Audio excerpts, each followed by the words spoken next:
Hello everyone, this is Aryan Thakkar, your coach and mentor, and welcome back to my YouTube channel on Aryan Tutorials, where in this video I'm going to take up your part 2 for money series that we had started in my previous video. So I have already posted the part 1 video for money, in which I have covered up your barter system of exchange, meaning of money, functions of money, and different kinds of money. If you haven't watched that video, I'm going to leave the link in my description below. Kindly go check that out and then come back to this part 2 video of money, in which today we are going to start off with the supply of money, the measures of money supply, and by completing inflation, we will be wrapping up this chapter. ठीक है, so let's get started. So आज का topic is supply of money. Now supply of money का मतलब क्या होता है? The money which is there in the circulation. कितना पैसा at a given point of time. Point of time मतलब इस समय. Right now I am talking about that how much money is there in the economy. That is what supply of money is referred to as. Please remember that supply of money concept is a stock concept. It is a point concept because it is measured for a particular point of time and not a period of time, not a length of time. Abhi as of now कितना पैसा है economy में, that is what supply of money is referred to as. ठीक है, so meaning देखिए क्या लिखा हुआ है. Supply of money refers to the stock of money which is your keyword. Supply of money refers to the stock of money. Stock of money held by the public, which is there with the public at a point of time. Please remember, it is a stock concept. Okay, it is a stock concept. It is a point concept and not a period concept, as a means of payment and a store of value. Now, important points about supply of money. First thing first, money supply refers to the money held by the public in a country. The term public refers to all the economic entities, including private individual, business firms and institution operating in the economy. यहाँ पे the producers of the money, यानी वो पैसा जो bank के साथ है, उसके बारे में हम लोग बात नहीं कर रहे हैं. So it does not include the producers of the money, namely the central bank, the government money and the commercial bank का पैसा. This currency held by government in its treasure यानी उसके संदूक में, उसके खजाना में, and the money lying with the central bank and commercial bank is excluded to avoid double counting. क्योंकि अगर देखिए मनी तो प्रोड्यूस तो कमर्शियल और सेंट्रल बैंक के थ्रू ही हो रहा है. Central bank are the producers of money and commercial bank are the creators of money. तो उनके पास जो पैसा है उसको भी काउंट कर लेंगे और पब्लिक का भी पैसा को काउंट कर लेंगे, तो मनी काउंटिंग दो बार हो जाएगा and that will lead to the problem of double counting error. इसीलिए मनी सप्लाई में सिर्फ हम लोग वही पैसा को काउंट करते हैं which is held with the public, जो पब्लिक के हाथ में है. ठीक है, and money second money supply is a stock concept, therefore it is measured at a point of time, like money circulation on the 1st January 2013. I hope that is clear. Now components, money supply के कितने component है? दो ही main component है. एक तो currency यानी liquid money जो कि circulate कर रहा है, currency held by the public, and दूसरा is the deposits of the public which is made with the commercial bank. यानी commercial bank के पास कितना पैसा अभी held है public का, इसमें हम लोग सिर्फ करेंसी लेंगे and the demand deposits held with the commercial bank. ठीक है, deposit money held with the commercial bank of the public. Now measures of money supply in India. Basically इसमें आपको करना क्या है, इसमें आपको फॉर्मूलाज लर्न करने हैं कि आखिरकार कैसे सप्लाई ऑफ मनी को मेजर किया जाता है एक इकोनॉमी के अंदर में. इसको भी दो ब्रॉड कैटेगरी में डिवाइड किया गया है. One is your narrow money and other is your broad money. Narrow money में हम लोग सिर्फ वही मनी को कंसिडर करते हैं विच आर लिक्विडेबल, यानी which are in the liquid form and which can be spend immediately by the government. But जब ब्रॉडर कॉन्सेप्ट में आते हैं तो ब्रॉडर कॉन्सेप्ट में हम लोग वो मनी लेते हैं विच आर हाईली लिक्विडेबल, जो लिक्विड फॉर्म में है नहीं बट उसको एनकैश करके, कैश में कन्वर्ट करके स्पेंड किया जा सकता है. And that is why government has divided the measurement of money supply into M1, M2, M3 and M4, where M1 and M2 is your narrow money, M3 and M4 is your broader money concept. Clear? आइए formulas के बारे में बात करते हैं कि एक economy में कितना पैसा होगा. So we'll start off with M1. M1 will be currency with the public एक तो कितना पैसा पब्लिक के हाथ में है लिक्विड फॉर्म में उसको लेगा, प्लस जरूरी तो नहीं है कि सारा पैसा पब्लिक के हाथ में ही हो, कुछ पैसा कमर्शियल बैंक्स में भी वो लोग डिपॉजिट कर देंगे, तो बोल के हम लोग यहां पे लेंगे डिमांड डिपॉजिट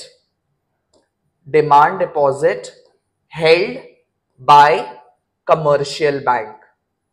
ठीक है, demand deposit held by commercial bank.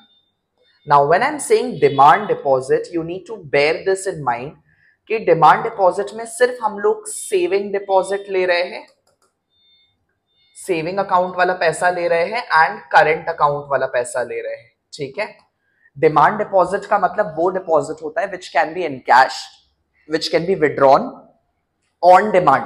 तो उसमें से वो पैसा आएगा जो पब्लिक का सेविंग अकाउंट में है एंड जो करंट अकाउंट में है, उसके अलावा और कुछ भी हम लोग नहीं लेंगे यहाँ पे। एट द सेम टाइम जब आप बैंकिंग चैप्टर करोगे तो you will come to know that commercial bank जब पब्लिक का कोई डिपॉजिट को एक्सेप्ट करता है, उसी में से थोड़ा सा प्रपोर्शन को साइड रख के उसको सेंट्रल बैंक के साथ जमा करवा के आ जाता है, जिसको हम लोग कैश रिजर्व रेशियोज बोलते हैं, CRR बोलते हैं।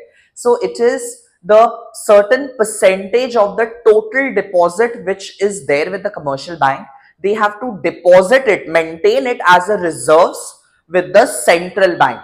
तो उसके लिए यहां पे तीसरा कंपोनेंट हो जाएगा अदर डिपॉजिट्स। ठीक है, other deposits held by RBI, reserve bank of India, held by RBI। तो ये हमारा ही पैसा है जो कि CRR के फॉर्म में, कैश रिजर्व के फॉर्म में सेंट्रल बैंक के पास डिपॉजिटेड है। तो ये हो जाएगा आपका M1 का formula, currency with the public, demand deposit held by the commercial bank of the public and other deposits held by the reserve bank of India. ठीक है, I hope that is clear. इसको narrow इसीलिए बोल रहे हैं क्योंकि इसमें हम लोग सिर्फ डिमांड डिपॉजिट्स ले रहे हैं, टाइम डिपॉजिट को नहीं ले रहे हैं। यानी फिक्स्ड अकाउंट में जितना पैसा है और रेकरिंग में जितना पैसा है जो कि एक पर्टिकुलर मैच्योरिटी के पहले आप विड्रॉ नहीं कर सकते हो, उसको हम लोग नहीं काउंट कर रहे हैं। ठीक है, coming to the next one that is M2। Now M2 क्या है? M2 इज M1, यानी ये सारे कंपोनेंट हम लोग लेंगे इसमें। मतलब इसमें हम लोग currency held with the public plus demand deposit with the commercial bank plus other deposit with the RBI, तीनों कंपोनेंट को लेंगे M1 का, प्लस उसमें ऐड कर देंगे। अब देखिए बहुत सारे लोग जो है अपना सेविंग्स, अपना पैसा बैंक में नहीं सेव करते, स्पेशली रूरल एरियाज में। रूरल एरिया में बैंक्स नहीं होते हैं, तो वो लोग अपना डिपॉजिट्स कहाँ करके आते हैं, सेविंग्स अकाउंट कहाँ खुलाते हैं? पोस्ट ऑफिस में, डाक खाना, पोस्ट ऑफिस में भी आपका सेविंग अकाउंट खुलता है and a lot of people save their money in the post office. So बोल के इसमें हम लोग लेंगे M1 plus saving deposits with post offices. ठीक है, saving deposit with post offices. तो पोस्ट ऑफिस के साथ जो पैसा है वो हमारा M1 के साथ ऐड होके M2 बन जाएगा। आई hope that is clear. Now जब आप M2 लिखोगे, आप M1 plus saving deposit with post office नहीं लिखोगे। आप कैसे लिखोगे? आप पूरा M1 लिखोगे, currency with the public, demand deposit with the commercial bank, other deposits with the RBI, reserve bank of India and plus saving deposit with the post office saving. That is how you are supposed to write. अगर आप खाली M1 लिख दोगे और नहीं बताओगे कि M1 क्या होता है, आपका नंबर कट जाएगा। Please keep that thing in your mind. Now moving to the third one, that is M3. M3 क्या हो जाएगा? M3 is a broader money, M3 और M4, तो उसमें हम लोग वापस से M1 लेंगे। We are going to take M1. M1 मतलब क्या क्या आ जाएगा? Currency with the public, demand deposits with the commercial bank, other deposits with the RBI. Eight the same time इसमें हम लोग ऐड करेंगे, क्योंकि ये ब्रॉडर मनी है तो इसमें अब हम लोग टाइम डिपॉजिट्स को भी ऐड कर देंगे। ठीक है, we are going to take time deposits with commercial bank.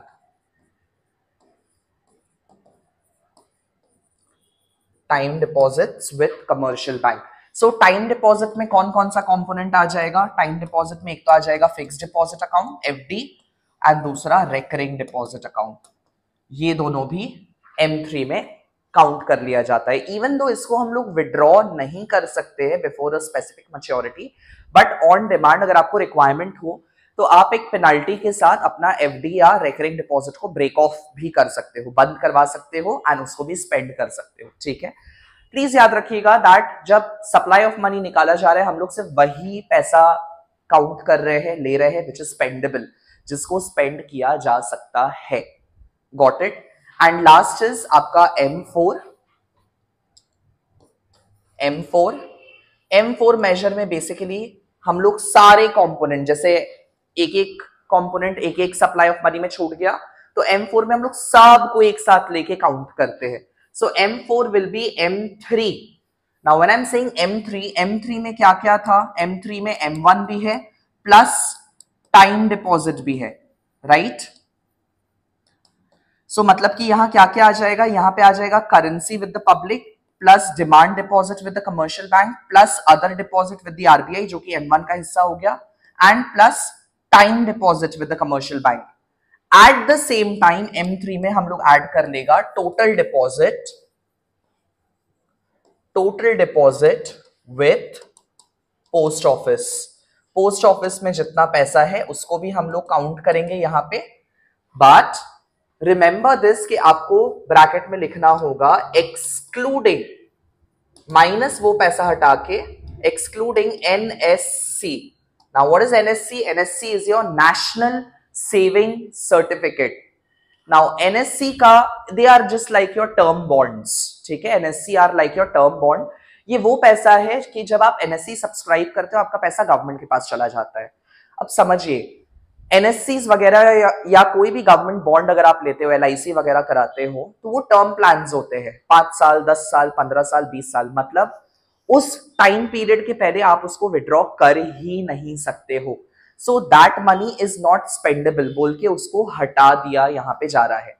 Besides NSC या किसी भी गवर्नमेंट बॉन्ड का जो पैसा जाएगा वो पोस्ट ऑफिस सेविंग के थ्रू ही जाएगा, पोस्ट ऑफिस से निकल के ही जाएगा या बैंक से निकल के ही जाएगा अकाउंट से। तो ऑलरेडी वो पैसा तो एक बार हमने काउंट कर लिया है कि बैंक में कितना है। अब बॉन्ड्स वगैरह में जितना पैसा गया है अगर उसको दोबारा से काउंट कर लेंगे तो that will lead to a double counting error. And in order to avoid that double counting और multiple counting we remove the money which is being subscribed और used for buying government bonds वगैरह। ठीक है, NSC मैं full form लिख देता हूं NSC का ताकि आप भूल ना जाओ। NSC is national saving certificate,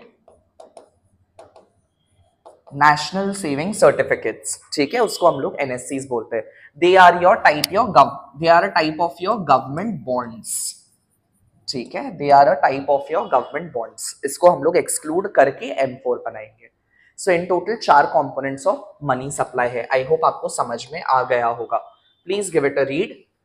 देखिए मैंने दे दिया है मेजर्स ऑफ मनी सप्लाई में। M1 is currency notes and coins with the public, demand deposits of people with the commercial bank, other deposits with RBI।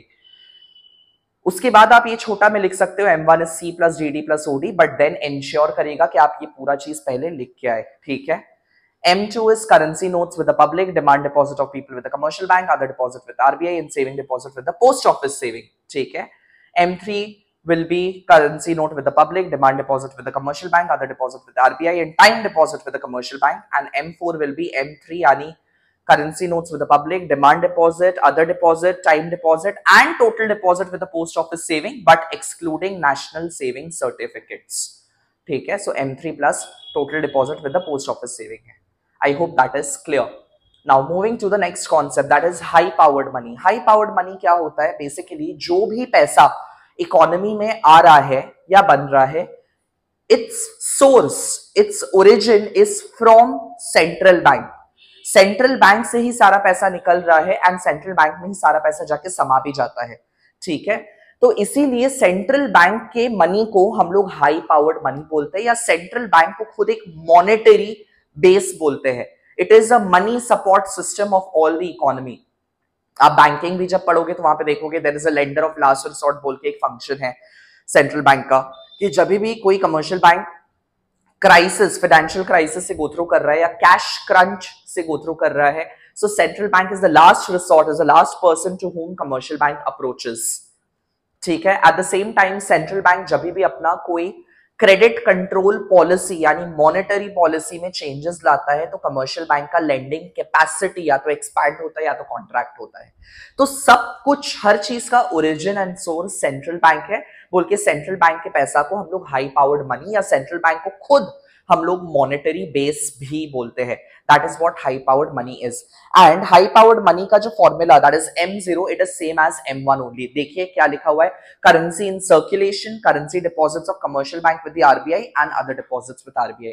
Almost लगभग same ही चीज है, तो इसको कर लीजिएगा, ठीक है। This is important for a short answer question या maybe MCQ question. Now we are moving towards the end of our chapter inflation. Inflation के बारे में हमने क्लास 11 में भी पढ़ाई किया था। It's just a repeat for us. Inflation क्या होता है? Two things. First of all, inflation is referred to as a persistent. Persistent का मतलब होता है कंटिन्यूअस, यानी कि one time rise in price of anything is not considered as inflationary. एक बार कोई प्रोडक्ट का अगर प्राइस बढ़ा तो उसको आप इन्फ्लेशन नहीं बोल सकते हो।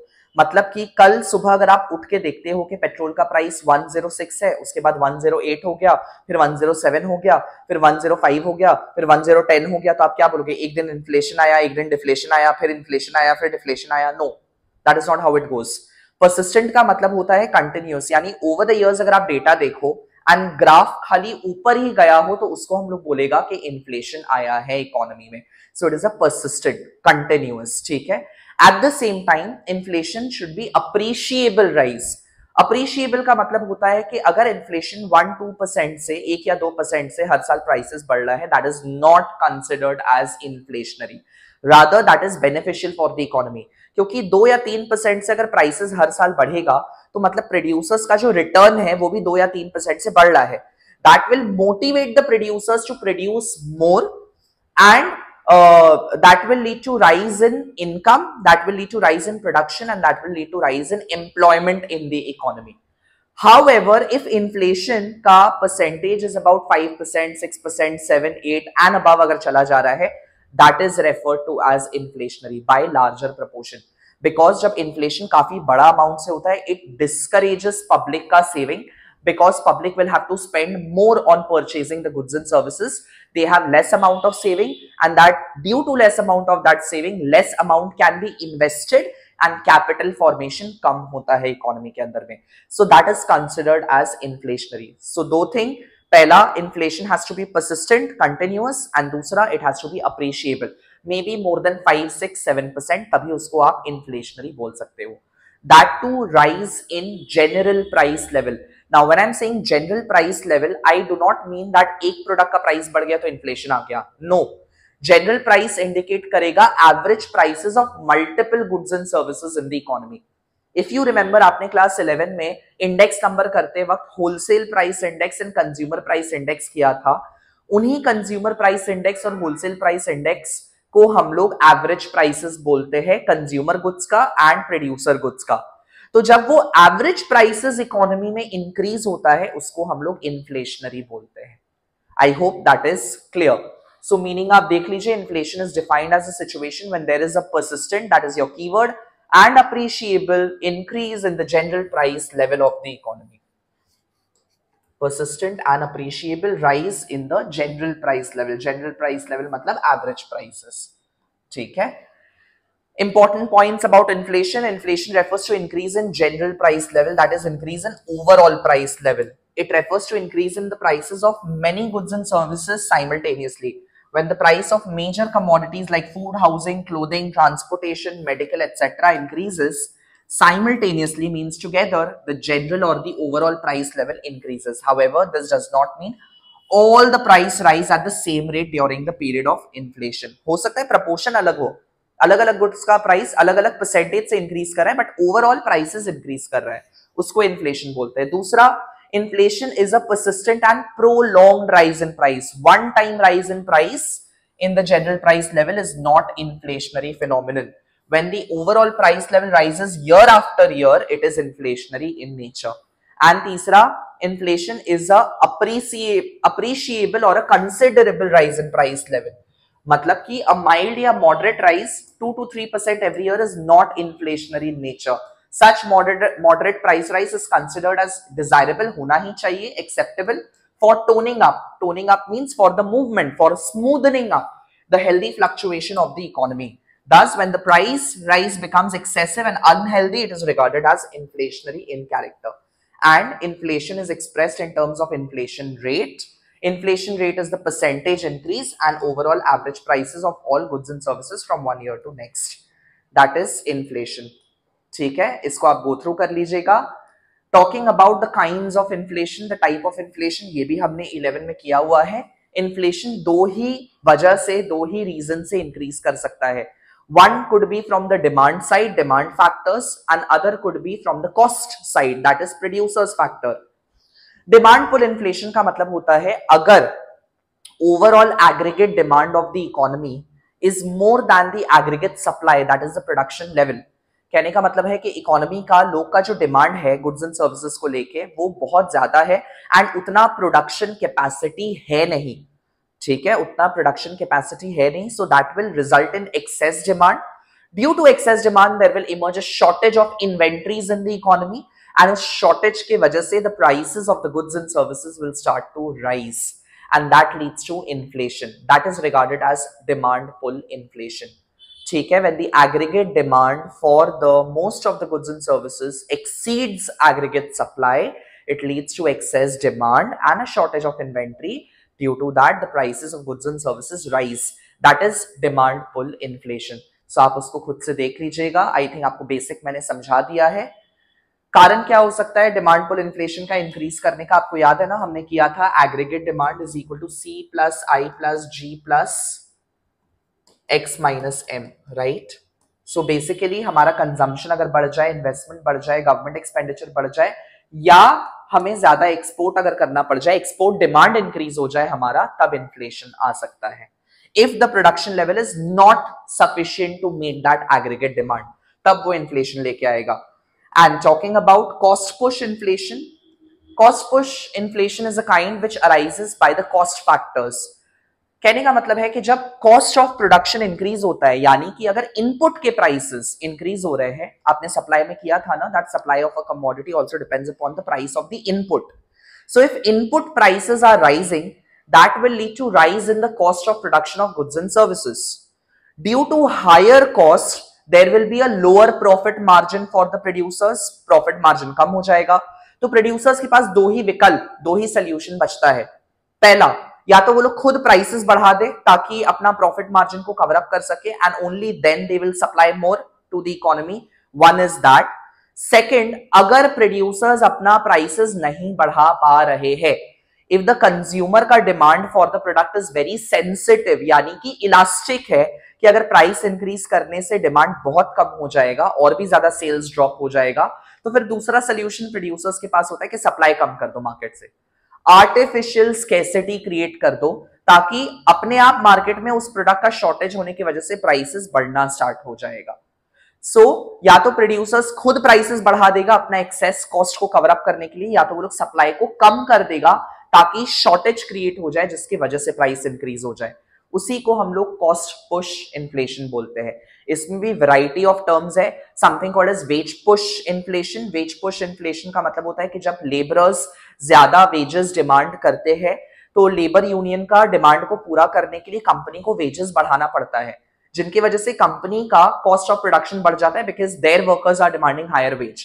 As a result of that they increase the price to cover up their additional cost, and due to that the cost of living, जिंदगी जीने का खर्चा जो है वो वापस बढ़ जाता है क्योंकि प्रोडक्ट का प्राइसेस बढ़ रहा है. Then labor demand for more wages, again company increase their wages and so do they increase their prices, again the cost of living increases and then again more wages are demanded and the cycle continues, and it is regarded as an unending spiral, a never ending loop that continues to go on, which leads to inflation in the economy.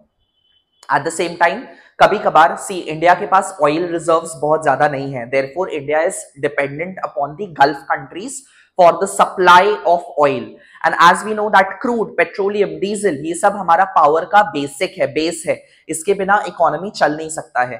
तो जब global level पे इन gulf countries में कोई भी economic disturbances create होता है जिसकी वजह से ऑयल का प्राइसेस बढ़ जाता है, तो हमारे इकोनॉमी में भी उसका इंपैक्ट देखने मिलता है, क्योंकि हमारा इंपोर्ट बिल इंक्रीज हो जाता है ऑयल का, and overall goods and services का प्राइसेस भी बढ़ना स्टार्ट हो जाता है। उसका टर्म दिया गया है, उसको हम लोग सप्लाई शॉक बोलते हैं, ठीक है। The phenomenon of sharp rise in oil prices is known as supply shock. Now if you are wondering कि मैंने डायग्राम क्यों बनाया है, फ्रैंक में तो डायग्राम दिया हुआ नहीं है, अग्रीड, डायग्राम नहीं है demand pull and cost push inflation का, बट आप प्रैक्टिकली पढ़ रहे हो ना economics, it's a practical subject, right, and without graph economics is nothing. ये ग्राफ देखिए आपका ये देखा होगा, ये आपने ऑलरेडी चैप्टर 6 में चेन इफेक्ट्स में बनाया है। तो डिमांड पुल इन्फ्लेशन में मैंने आपको क्या बोला कि एग्रीगेट डिमांड जब ज्यादा है सप्लाई से, तो मैंने खाली एग्रीगेट डिमांड को राइट में पुश कर दिया है, तो प्राइसेस इंक्रीज होना स्टार्ट हो गए। That is demand pull inflation. Basic है, ये तो आप कर लोगे। मार्केट मैकेनिज्म में आपने डिमांड और सप्लाई के टर्म्स में किया था, यहाँ पे आप एग्रीगेट डिमांड और एग्रीगेट सप्लाई लिख दो। एंड कॉस्ट पुश इन्फ्लेशन में आप देखो मैंने एग्रीगेट सप्लाई को लेफ्टवर्ड शिफ्ट किया है, क्योंकि मैंने आपको क्या बोला, अगर कॉस्ट ऑफ प्रोडक्शन बढ़ेगा, प्रॉफिट मार्जिन कम होगा, तो प्रोड्यूसर्स कम सप्लाई करेगा मार्केट में। सो सप्लाई को लेफ्टवर्ड शिफ्ट कर देने से शॉर्टेज क्रिएट होगा, उसकी वजह से प्राइसेस इंक्रीज होगा। That is cost push inflation. Basic है, इवन दो ये बुक में नहीं दिया है, डायग्राम है नहीं, बट देन मेरा एडवाइस रहेगा आप इसको कर लीजिए, मत छोड़ के जाइए। अगर आपसे पूछता है demand pull and cost push का डिफरेंस, आप मीनिंग लिख देना, आप कॉजेस लिख देना क्यों ओरिजिनेट होता है, एंड आप ग्राफ दे देना, ठीक है। So I hope that is clear, and with this we come to the end of money. अगर आपको ये नोट्स चाहिए, then I would advise you, if you are an Android user, you need to download Aryan Tutorial app। वहां पे 249 rupees में micro economics अलग से, macro economics अलग से, 500 रुपए में वरदान, आपके लिए ये नोट्स वरदान साबित होगा। ट्रस्ट मी, बच्चे लोग यहीं से पढ़ के, अभी हाफ ईयरली एग्जाम हुआ, the highest was 98 out of 100 in economics from my offline batch. 2 बच्चों को आया है, ठीक है। वो लोग इसके अलावा और कुछ नहीं पढ़ते हैं, वो लोग अपना फ्रैंक आईएएस इकोनॉमिक्स को भी यूज नहीं करते हैं। मेक एक्सेस ऑफ दिस, इसको इस्तेमाल करिए, ये आपके लिए सबसे बड़ा वरदान है। मेरा जो नोट्स है बहुत कॉम्प्रिहेंसिव, क्या लिखना है, बोर्ड्स ओरिएंटेड है कि बोर्ड्स में क्या लिखना है, किसको अंडरलाइन करना है, ऑलरेडी वो सारे कीवर्ड्स बोल्ड अप किए हुए हैं। And if you are an Apple user, you need to download Class Plus app and then punch in my organization code, which is P for parrot, L for lion, Y for yak, double L, PLY, double M, M for monkey and V for van, PLY double MV, उसको आप पंच इन करिए। मैं सारे details अपने description में डाल दूंगा। Till then, I'll see you in my next video. I hope you are liking my content. If you are, then please do like, share, subscribe. Keep smiling, keep studying. Take care. Bye-bye.